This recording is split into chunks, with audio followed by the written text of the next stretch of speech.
Fala você do meu canal que está aqui para essa aula super especial sobre plasticidade neuronal. Você quer entender mais como o cérebro ele se modifica? Quais são as características que fazem com que ele mude? Será que o nosso cérebro muda o tempo todo mesmo ao longo da nossa vida? Se essas perguntas ou outras sobre o funcionamento do cérebro e as suas modificações despertaram curiosidade em você, fica comigo que eu vou estar dando detalhes aqui nessa aula super especial sobre neuroplasticidade ou plasticidade neuronal. Eu gosto muitas vezes, você que já conhece meu canal, começar muitas vezes com um exemplo aqui nas minhas aulas. Talvez você já deva ter ouvido falar do fenômeno do membro fantasma. Uma pessoa, por exemplo, que às vezes perdeu algum membro do corpo, no entanto, ela ainda relata sentir aquele membro como se ele ainda existisse. Só que na verdade ele já não existe mais porque aquele membro foi amputado por algum motivo. Esse é um fenômeno que na maioria das vezes tipicamente pode ser explicado pelo processo de neuroplasticidade. Porque quando a gente perde algum membro, alguma parte do nosso corpo, a área no cérebro que representa aquela parte, ela continua existindo. Então toda vez que aquela área ela vai ser ativada, por algum motivo, mesmo sem o membro existir, a gente vai sentir como o membro ainda estivesse lá. Então, muitas vezes é comum, por exemplo, às vezes a pessoa nessa imagem aqui que eu estou mostrando para vocês, às vezes a pessoa ela perde o braço, mas ela ainda, ou parte do braço, mas ela ainda relata sentir o braço quando toca, por exemplo, no rosto dela, ou os dedos. Isso acontece por quê? Porque a área do nosso cérebro que era responsável, no caso aqui, pelos dedos dessa pessoa, desse exemplo aqui, pelos dedos dessa pessoa, ela vai sendo modificada e assumida por outras partes do nosso corpo. Porque a gente já não tem um membro, mas a área no cérebro ainda está lá.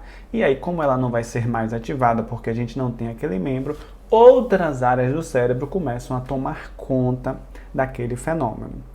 Então, esse é um dos exemplos de neuroplasticidade bastante comuns e que despertam muita curiosidade entre as pessoas. Mas vamos entender melhor como é que é esse tal dessa neuroplasticidade.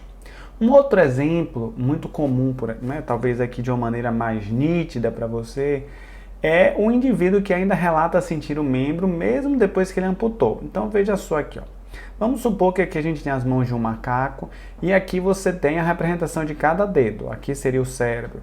Então você tem esse dedo representado por essa região aqui no cérebro. O dedo 2 representado por essa região, o dedo 3 representado por essa região, o dedo 4 por essa, o dedo 5 por essa e por aí vai. O dedo 1 ainda tem duas regiões aqui. Veja que por algum motivo o macaco ele perde esse dedo daqui. Então veja, ele não tem mais um membro. Então veja, essa área 3 que ficava aqui, ó, veja que ela não vai ser mais ativada. Essa área 3 ela não vai ser mais ativada porque já não tem mais um membro. Então veja só o que é que acontece.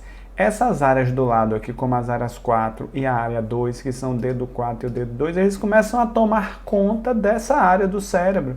Porque uma vez que a pessoa perdeu o membro, essa área não vai simplesmente morrer. Ela vai continuar existindo dentro do nosso cérebro. Mas o que acontece é justamente o fenômeno da neuroplasticidade, onde outras regiões do corpo vão começar a tomar conta dessa região que agora já não existe mais enquanto representação do corpo. Então esses são fenômenos do chamado membro fantasma. Assim como um exemplo mais clínico, por exemplo, mulheres que às vezes por um motivo de câncer ou fizeram mastectomia, por exemplo, não tem mais a mama, muitas vezes relatam sentir a mama em outras partes do corpo. É o mesmo princípio em todos esses dois exemplos que eu dei anteriormente.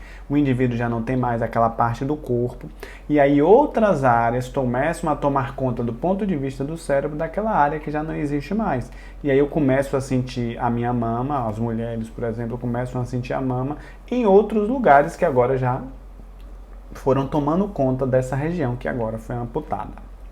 Então, a partir desse exemplo, eu quero falar com mais detalhes nessa aula, se você está comigo até agora. Então, provavelmente é porque isso desperta curiosidade em você. E se você quer entender mais de uma maneira mais técnica, de uma maneira mais precisa, me acompanha aqui nessa aula.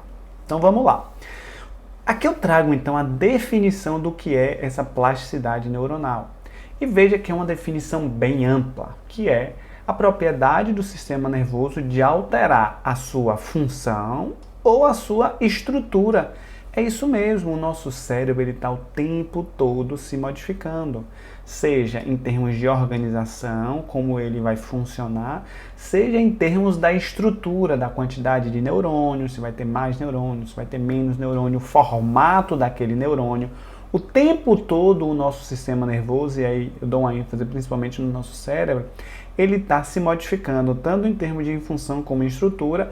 E aí você me pergunta, e isso depende de quê, Gustavo? Depende das influências ambientais. Influências ambientais são as nossas experiências. Como a gente nunca para de se desenvolver, a gente nunca para de aprender, a gente nunca para de mudar em termos de desenvolvimento, o nosso cérebro também ele nunca para de se modificar. E como é que isso acontece, Gustavo? Isso pode acontecer bem dentro de um espectro, desde mudanças muito fortes até mudanças muito sutis.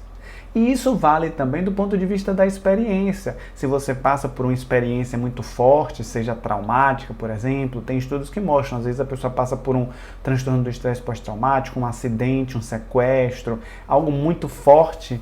Isso vai modificar mais o funcionamento do cérebro dela, como também pode mudar de maneira sutil, como talvez às vezes você assistir essa aula aqui e começar a entender mais sobre esse conteúdo. Isso também promove alterações do nosso sistema nervoso. Muitas vezes é importante a gente ter em mente que essas mudanças vão ser mudanças adaptativas. O tempo todo o nosso cérebro está mudando. Por quê? Veja, se você está aprendendo mais sobre funcionamento neural, você está deixando de aprender sobre filosofia, por exemplo. E isso, do ponto de vista do funcionamento cerebral, vai começar a ativar mais as áreas que estão ligadas a esse conhecimento e vai diminuir a ativação de áreas que estão relacionadas a um outro conhecimento que está mais distante. Então, todo movimento, tudo aquilo que a gente faz na nossa vida promove algum tipo de mudança adaptativa no nosso sistema nervoso. Isso muda também a estrutura do nosso sistema nervoso cerebral, assim como a função. Se eu ativo mais algumas regiões, eu estou deixando de ativar outras regiões. Se você aprende a falar português, você está deixando de aprender a falar outras línguas, outros fonemas, outras formas de estruturar a fala. Então, o tempo todo, a gente vai fazendo uma seleção do funcionamento da estrutura do nosso cérebro. E isso acontece também em diferentes fases do desenvolvimento, que é em diferentes fases da ontogenia. Ontogenia é aquilo que acontece no nosso desenvolvimento. A gente, quando é criança, a gente está muito mais susceptível às mudanças no funcionamento do cérebro. Consequentemente, a gente está muito mais susceptível às influências ambientais. Por isso que a infância tem uma importância tão grande quando a gente fala em termos de aprendizado e desenvolvimento. Então, quando a gente é criança, a neuroplasticidade é maior. À medida que a gente vai ficando mais velho, vai se desenvolvendo, essa neuroplasticidade tende a ir diminuindo na maioria das áreas. Mas a gente vai falar com mais detalhes sobre isso daqui.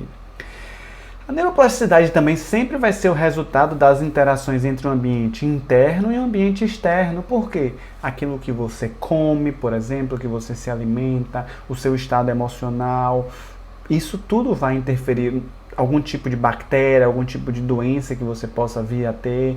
Todo esse ambiente interno, como aquilo que acontece fora de você, as suas relações, condições de vulnerabilidade ou condições de segurança, de apoio que você possa vir a ter, tudo isso vai fazer esse processo da nossa plasticidade neuronal. Agora, pode acontecer também respostas a lesões. Então, às vezes a pessoa sofreu um acidente de carro, teve um traumatismo craniano, às vezes você tem aquelas síndromes relacionadas a pugilistas, boxeadores, que às vezes começam a ter alterações neurológicas. Então, assim, você pode ter diversas alterações neuronais frutos de algum tipo de lesão ou microlesão que pode acontecer ao longo da nossa vida. Então, veja, né, que continuando um pouco esse aspecto, a plasticidade ele é um processo multidimensional que opera tanto a nível neuroquímico, lembrando que neuroquímico a gente está falando de sinapse, muda as sinapses, como de conexões neurais, que é o formato do neurônio, como também em termos cognitivos, que quando a gente fala de cognição, a gente está falando de mente, a gente está falando de memória, de atenção, de funções executivas, de linguagem. Então, À medida que as nossas sinapses mudam, a estrutura também muda. À medida que a estrutura muda, a sinapse muda. Ao mesmo tempo que a nossa atenção muda, a nossa linguagem muda, tudo isso daqui está acontecendo ao mesmo tempo. Por isso que eu gosto de falar que é esse processo multidimensional. Ele é um processo dinâmico porque ele nunca para de acontecer. Assim como você nunca para de desenvolver, você nunca para de aprender, você nunca para de mudar, o nosso cérebro também nunca vai parar de mudar. Então é um processo dinâmico, tanto de estrutura como de função, uma resposta adaptativa, como eu já falei anteriormente, e ela estrutura de maneira organizada, intrínseca do sistema nervoso. Então, a neuroplasticidade vai estar acontecendo o tempo todo na nossa vida. E como é que isso vai acontecer? Mais ou menos como eu já coloquei aqui para vocês. Vai acontecer de maneira neuroquímica, alterando os neurotransmissores e as sinapses. Vai acontecer de maneira edológica, ou seja, mudando os padrões de conexões, a quantidade de neurônio, o número de sinapses que estão ativas, assim como vai acontecer do ponto de vista cognitivo e comportamental, ou seja, se eu mudo a estrutura do meu neurônio, se eu mudo como a conexão química de sinapses entre os neurotransmissores, consequentemente eu vou mudar o comportamento, como as estratégias cognitivas, desafios ambientais e a perspectiva maturacional. Então, quais são os tipos de plasticidade? Me acompanhe aqui. Veja, a primeira delas vai ser a experiência dependente, ou seja, a gente vive coisas no nosso dia a dia. À medida que a gente vive coisas e à medida que a gente também deixa de viver, o nosso cérebro ele vai mudando, ele vai se adaptando. Essa plasticidade acontece em termos de desenvolvimento, ou seja, em algumas épocas da nossa vida, essa neuroplasticidade é maior. Algumas áreas do nosso cérebro são mais propícias a se desenvolver em determinadas etapas da nossa vida. Então, por exemplo, as questões sensoriais como visão, audição, tato, olfato, muitas vezes elas vão ser desenvolvidas logo nos primeiros anos de vida. Já questões mais complexas como raciocínio abstrato, planejamento, antecipação, são coisas que demoram mais para se desenvolver. Consequentemente, as áreas relacionadas à parte de processamento sensorial vai ter uma neuroplasticidade maior nos primeiros anos de vida. Essas áreas associadas à questão do planejamento, da antecipação, da abstração, vai demorar mais para finalizar o seu processo ou esse pico, vamos dizer assim, de mudança de neuroplasticidade. A gente vai trazer já com 2 exemplos bem específicos. Então, assim, em determinadas fases de vida, nós somos mais susceptíveis a ter uma maior mudança no funcionamento cerebral. Pode acontecer também após lesão cerebral. Então, às vezes, como eu coloquei, a gente pode ter algum acidente, alguma coisa, ou pode acontecer como até mais ou menos uns 15 anos atrás se achava que a gente não produzia novos neurônios, hoje em dia já se sabe que a gente produz novos neurônios. Não em quantidade significativa ou tão significativa à medida do que em comparação com o que a gente perde. Mas hoje em dia já se sabe que a gente produz sim novos neurônios. Bom, então, só para trazer alguns exemplos aqui dessa ideia dessa plasticidade. Veja, aqui muitas vezes você tem um exemplo de potencialização sináptica. Veja só o que é que acontece. Você tem 4 regiões aqui que estão conectadas com os outros, com esse neurônio. O que é que você tem aqui? Se por algum motivo essas 2 áreas aqui, esses 2 sinapses, elas foram mais ativadas e são mais fortes, perceba que elas vão ficar mais fortes. E aqui ela vai simplesmente diminuir. Isso é um processo natural de modelação de sinapses. Ao mesmo tempo, pode acontecer uma supersensibilidade de denervação. O que é que acontece? Algumas regiões podem aumentar aqui o número de receptores, uma vez que elas podem estar sendo mais sensíveis e outras regiões vão estar simplesmente sendo perdidas. Isso acontece do ponto de vista dos neurônios. Ou pode acontecer também a persistência de hiperinervação. Veja só aqui, a gente tem um maior número de sinapses aqui, de conexões, que à medida que vai chegando na fase adulta, ela vai sendo, veja aqui no período pré-natal, isso é um detalhe importante, os recém-nascidos, os bebês, eles têm mais conexões do que adultos. No entanto, essas conexões ainda são pouco úteis ou pouco funcionais. Por isso que o bebê ele tem uma capacidade tão grande de se adaptar. Então, assim, a neuroplasticidade é uma importante ferramenta de adaptação. Já quando a gente vai falar de adulto aqui, por exemplo, o que é que vai acontecendo? Veja que vai acontecer um processo natural de poda neural, aonde essas sinapses que são mais utilizadas vão estar sendo selecionadas e outras vão estar sendo perdidas. Como pode acontecer também um processo de recriação de sinapses. Veja, alguns neurônios eles podem estar simplesmente tateando ambientalmente até que eles conseguem se ligar a outros neurônios. Então isso daqui tudo está acontecendo o tempo todo no nosso sistema nervoso. Mesma coisa aqui, ó, como eu falei, brotamento de novas sinapses. Veja, pode sair da ligação de um neurônio, pode ir para um outro neurônio. Então isso daqui está acontecendo o tempo todo no nosso sistema nervoso. Então veja, quando a gente fala de sistema nervoso, veja só o que a gente vai ter, né, em termos de maturação. A gente vai ter neurogênese, ou seja, formação de novos neurônios, a gente vai ter sinaptogênese, formação de novas sinapses. A gente vai ter apoptose, é um conceito específico, às vezes, quando trabalha com células, que se chama morte celular programada. Naturalmente, a gente vai perder células ao longo da nossa vida.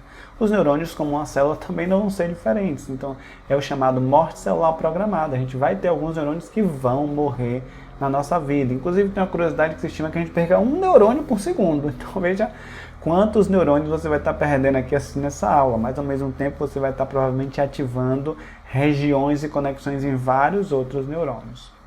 A mielinização, só para quem não lembra, é uma capa de gordura que reveste o neurônio e faz com que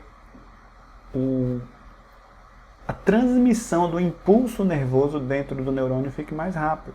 Então, o processo de mielinização também faz parte do processo do sistema nervoso, onde algumas vias vão ficando mais rápidas. Consequentemente, isso daí a gente vai desenvolvendo as funções neuropsicológicas ou funções cognitivas e comportamentais, como memória, atenção, linguagem e por aí vai. Tem um conceito que muitas vezes é bem importante, que é o conceito de período crítico. O período crítico é um momento do nosso sistema nervoso que ele está mais susceptível para desenvolver algumas habilidades. Isso às vezes é muito comum na infância, tá? Então na infância a gente tem períodos críticos, que é o seguinte: se até determinado período a criança não desenvolver determinada habilidade, provavelmente ela vai ter muita dificuldade de desenvolver aquela habilidade mais para frente ou em outra fase da vida dela. Ela pode até desenvolver, mas às vezes não vai desenvolver com tanta maestria. Isso é o conceito de período crítico, ou seja, a gente tem importantes mudanças, como eu já falei para vocês, estruturais e funcionais, que tendem a ocorrer principalmente no início da vida.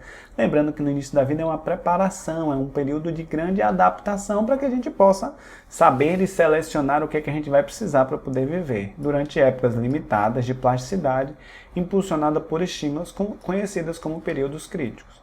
Vamos tentar trazer um exemplo aqui para vocês. Veja, em termos de aspecto de desenvolvimento, a gente tem aqui os primeiros anos de vida, a fase adulta e a senescência, a terceira idade. Veja, nesse período aqui na infância, é um período onde a gente tem uma maior propensão a desenvolver certas experiências e desenvolver certas áreas. Ou seja, aqui é a capacidade de plasticidade. Veja que a capacidade de plasticidade ela aumenta muito nessa fase da vida. Ao longo, à medida que a gente vai chegando na adolescência, vai chegando na fase adulta, isso daqui termina diminuindo isso daqui. Um exemplo prático para você tentar entender isso daqui, ó. O momento ideal para uma criança colocar para um implante coclear, por exemplo, a criança às vezes nasceu com algum problema auditivo, e às vezes ela coloca um equipamento que faz ela conseguir ouvir melhor, ou conseguir ouvir, uma vez que ela pode ter algum problema no sistema auditivo dela, né? Então, se esse implante coclear for colocado antes dos 4 anos de vida, é importante ser realizado até os 7 anos. Provavelmente, não, se for depois dos 7 anos, provavelmente não vão produzir resultados satisfatórios. Porque é importante que a criança desenvolva a área visual primária no cérebro, relacionado à condição de compreensão da fala até os 4 anos de idade, porque é um período crítico para isso.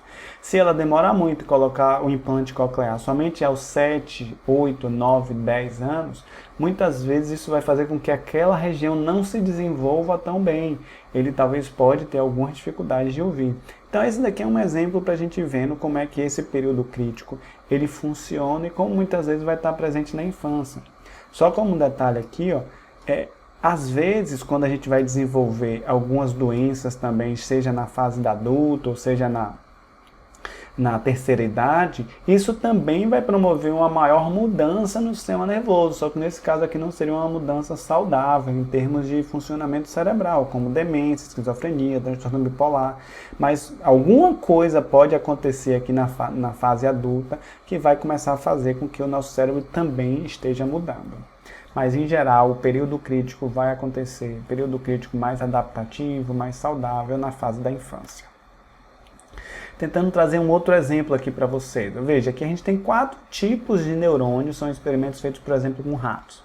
Então você tem um rato aqui que ele é recém-nascido, normal assim, você tem sem nenhum tipo de alteração em termos de desenvolvimento. Veja que o neurônio ele tem muitas conexões e veja que ele é meio que indiferenciado. Ele tem muitas conexões e é um neurônio relativamente com várias possibilidades. Mas veja que esse experimento do rato adulto também normal. Veja o que vai acontecendo à medida que a gente vai se tornando adulto. Esse neurônio aqui, que é muito mais indiferenciado, veja que ele começa a tomar um formato mais específico. Veja que ele já não tem tantas conexões. Ele já tem mais conexões que são mais fortes, mas conexões mais específicas. Isso é o processo que a gente chama de lapidação neuronal. Os nossos neurônios eles vão sendo lapidados à medida que as nossas experiências vão acontecendo. Aqui, por exemplo, é um rato adulto, onde ele tem um olho que ele foi privado de estímulo. Tá? Tem um estímulo, mas teve uma diminuição. Veja que essa lapidação ela já não é feita da mesma maneira. É uma lapidação que ela não foi tão bem estabelecida. Tá? Já aqui, ó, que é um rato também adulto, mas ele teve privação de estímulo, o olho ele estava fechado, veja que o neurônio simplesmente ele vai perdendo suas conexões, ele vai perdendo a sua lapidação, ela vai simplesmente sendo diminuída, porque aqui nesse caso a gente não tem um estímulo. Então aqui é uma representação visual, didática, para a gente ir entendendo como o recém-nascido, por exemplo, tem um potencial e várias conexões. À medida que a gente vai se tornando adulto, isso vai ocorrendo em um processo de lapidação neuronal. Mas caso aconteça mudanças, por exemplo, no ambiente, limitações no ambiente, ou mesmo ausência de estímulos, isso é simplesmente a função do neurônio vai sendo perdida. Então veja só, aqui é aquele exemplo que eu falei que ia trazer aqui para vocês, né? Diferentes graus de flexibilidade em diferentes áreas cerebrais em diferentes fases do desenvolvimento. Então, por exemplo, aqui a gente tem 2 áreas, por exemplo, no nosso cérebro, o córtex visual e o córtex pré-frontal, que é essa parte aqui da frente. Veja só que interessante isso daqui. Ó. A gente vê diferenças, né, entre essas 2 áreas de superprodução de sinapses durante o desenvolvimento e também a apoptose. Veja só que interessante isso daqui. No córtex visual, uma criança com 4 meses de vida, ela já tem um pico de produção de neurônios e de sinapses no córtex visual. Aos 4 meses de vida, preste atenção. Só que aos 4 anos de idade, veja só, relativamente curto o período, né?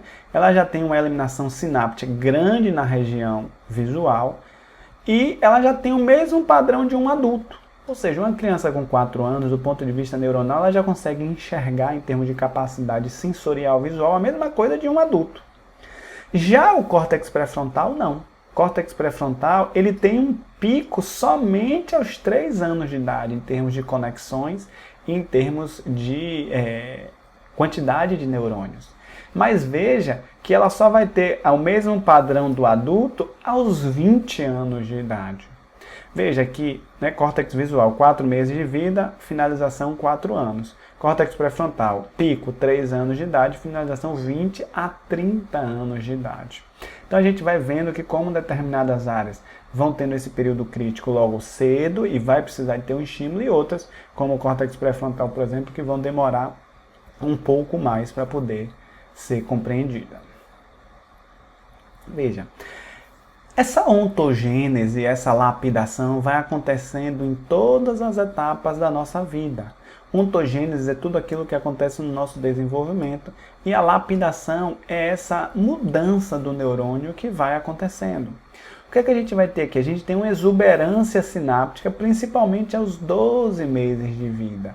onde a gente tem uma quantidade de sinapses muito, muito, muito grande. Veja só que interessante, aos 12 meses de idade, um bebê ele tem o dobro de sinapses do que um cérebro adulto. Isso significa que ele tem uma maior capacidade do que um cérebro adulto? Não. Apesar dele ter o dobro de sinapses de um cérebro adulto, é um cérebro ainda que essas sinapses são pouco úteis, são pouco funcionais. À medida que a gente vai se desenvolvendo, vai acontecendo esse processo de plasticidade e de indiferenciação até os 3 anos de idade. Para quê? Para que à medida que a gente passe dos 3 anos de idade, e aí a importância da gente investir na primeira infância, nos cuidados da criança, para que a gente, quando chegue na adolescência, essa redução e essa simplificação de sinapses, da apoptose, da modulação, seja saudável. Por isso é importante um ambiente seguro, um ambiente estável, um ambiente de cuidados, um ambiente com alimentação adequada, com cuidados, com nível de estresse controlado também, porque isso tudo vai ajudar nesse processo de lapidação neuronal. Porque quando a gente chegar na adolescência, vai acontecendo essa remodelação sináptica, aumento da substância branca e a modulação cerebral ela vai sendo regionalizada. Então veja só, aqui a gente vai vendo uma foto dessa como vai acontecendo essa lapidação neuronal e a produção de novos neurônios. Você pode me perguntar assim, tá, Gustavo, e o que faz para que os neurônios produzam mais? Eu vou dar 3 dicas aqui. O primeiro delas é exercício físico. O exercício físico aumenta muito a produção de novos neurônios. Principalmente o aumento do exercício físico aeróbico. Isso produz novos neurônios. Para pessoas que estão em depressão, isso tem uma morte neuronal maior, então indivíduos que têm depressão, que começam a tomar antidepressivos, isso também restabelece essa neurogênese que muitas vezes vai estar alterada quando o indivíduo está no quadro depressivo. Alguns hormônios, como estrógenos, também incentivam a produção de novos neurônios. Diminuição do estresse, da ansiedade e da depressão também vai ajudar na produção de novos neurônios. Veja que é muita coisa que a gente não faz na nossa sociedade. Veja, aqui nessa parte final eu quero só trazer alguns artigos que mostram como essas mudanças acontecem de várias maneiras. Então, por exemplo, nesse estudo aqui, eu quero mostrar para vocês como os efeitos do treino musical mudam a estrutura do cérebro. E aí ele vai mostrando aqui em várias, depois você pode pegar a referência aqui do artigo, ele vai mostrando como essas mudanças foram acontecendo, mudanças estruturais no cérebro 15 meses depois do treino musical. Aí você fala assim, pô, Gustavo, tanto tempo, 15 meses, a gente só demora tanto assim para mudar o cérebro? Não, não demora tanto, tem coisas que demoram menos. Esse estudo aqui, né, demorou 15 meses para poder ver mudanças estruturais com esse treino de música. Mas isso está acontecendo o tempo todo, e aí é onde eu vou colocar aqui como referência também esse artigo da Nature, que é um artigo bem interessante, um artigo de revisão, que ele faz e ele traz uma revisão bem interessante sobre essas mudanças, tanto em substância cinzenta, como também em substância branca. Então veja aqui que interessante esses conceitos aqui que ele traz. A letra A, que é essa daqui, ó, ele já mostra. O treino, depois de 3 meses, aumentou a substância branca bilateralmente na área visual. Ó. Ou seja, né, veja aqui, ó, essas áreas elas aumentaram a sua nível de conexão depois de 3 meses de treino em ambos os hemisférios. Já aqui no B, ó, a gente tira essa outra imagem, veja, essas mudanças já começam 1 semana depois de iniciar o treino. Ó. Veja, 1 semana você já tem mudanças significativas na interconectividade do cérebro. E aí você fala, ó, tá vendo, às vezes pode ser mais rápido do que a gente imagina essa mudança, mas é claro que com o tempo, se não tiver a continuidade desses estímulos, vai se perdendo aquilo dali. Ou seja, por exemplo, a gente vem aqui, ó, dada a mesma quantidade de treinamento, as pessoas mais velhas aprendem menos bem, né? Ou seja, tem uma menor aprendizagem em média do que as pessoas mais jovens. Isso fala um pouco sobre essa capacidade de neuroplasticidade das pessoas mais jovens do que as pessoas mais velhas.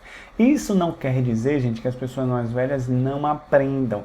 Até porque as pessoas mais velhas também ela têm uma vantagem, ela já tem um conhecimento cristalizado maior do que, em geral, pessoas mais jovens. Tá? Mas, do ponto de vista de neurobiologia, tem uma menor flexibilidade do ponto de vista neuronal. Aqui o D, por exemplo, ele vai mostrando que não apenas a massa cinzenta, que é essa parte mais externa do nosso cérebro, grupos de barra em vermelho, mas também a substância branca, que são as áreas internas que conectam diferentes regiões do cérebro, elas também vão se modificando. E nessa última parte daqui também é bem interessante, porque ele vai mostrando como as mudanças vão acontecendo aqui, ó, em termos de tamanho axonal, tá? Então veja, o aumento da substância cinzenta faz com que o axônio aumente, vai fazendo também com que os dendritos, veja aqui como eles vão aumentando, tá vendo? Eles vão aumentando e também vão produzindo novos neurônios, que é a neurogênese, como eu falei aqui para vocês. Só que essas mudanças não acontecem apenas a nível neuronal, acontecem também a nível glial. Veja, as mudanças gliais, novas glias, que é um outro tipo de célula que está presente no sistema nervoso que auxilia na transmissão da informação do neurônio, também vai estar mudando, assim como mudanças vasculares. Então veja como tem várias coisas acontecendo. Eu finalizo mais ou menos com essa última parte aqui dessas imagens. Aqui, só para ir finalizando também, a gente tem a reorganização de fibras. Ó. Fibras neuronais que elas vão se reorganizando, elas vão se mielinizando. Como a gente colocou aqui, as microglias, que são responsáveis pela produção da baía de mielina, elas vão mielinizando, deixando a transmissão do impulso mais rápido. Isso vai acontecendo também mudanças aqui nos astrócitos e mudanças também vasculares. Então perceba como isso tudo vai estar acontecendo dentro do nosso cérebro. Se gostou, comenta aí, manda para aquele seu colega, manda para sua colega, para o seu amigo que talvez se interesse pelo assunto. Obrigado mais uma vez pela atenção e até uma próxima aula. Tchau, tchau.